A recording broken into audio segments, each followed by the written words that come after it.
बिस्मिल्लाहिर्रहमानिर्रहीम। अस्सलाम वालेकुम। आप देख रहे हैं यूट्यूब चैनल आम सी बातें।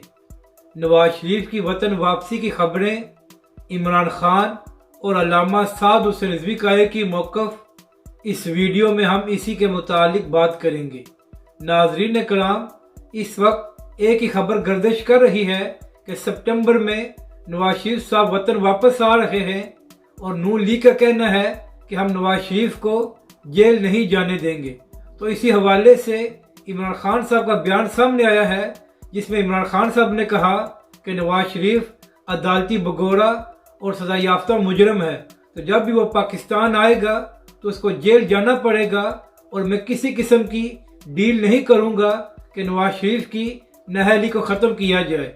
और नाज़रीन कराम, जब यही सवाल तहरीक लब्बैक के सरबराह अल्लामा साद हुसैन रिजवी से उसामा तैयब ने किया कि खबर आ रही है कि नवाज शरीफ साहब पाकिस्तान आ रहे हैं, तो इसके बारे में तहरीक लब्बैक पाकिस्तान और आपका क्या मौक़िफ़ है। तो तहरीक लब्बैक के सरबराह ने जवाब दिया कि नवाज शरीफ साहब सजा याफ्ता मुजरम हैं और इस वक्त अदालती भगोड़े हैं, तो जब भी नवाज शरीफ साहब पाकिस्तान आएंगे उनका एक ही ठिकाना है और उनको जेल जाना पड़ेगा। तहरीक लब्बैक के सरबराह ने कहा कि भगोड़ों की जगह जेल ही होती है, तो इसलिए हमारी राय यही है, यानी कि नवाज शरीफ के बारे में इमरान खान साहब और अल्लामा साद हुसैन रिजवी का एक ही मौक़िफ़ है। अपनी राय का ज़रूर इज़हार करें कि आपको ये वीडियो कैसी लगी और हमारे इस चैनल को भी सब्सक्राइब करें।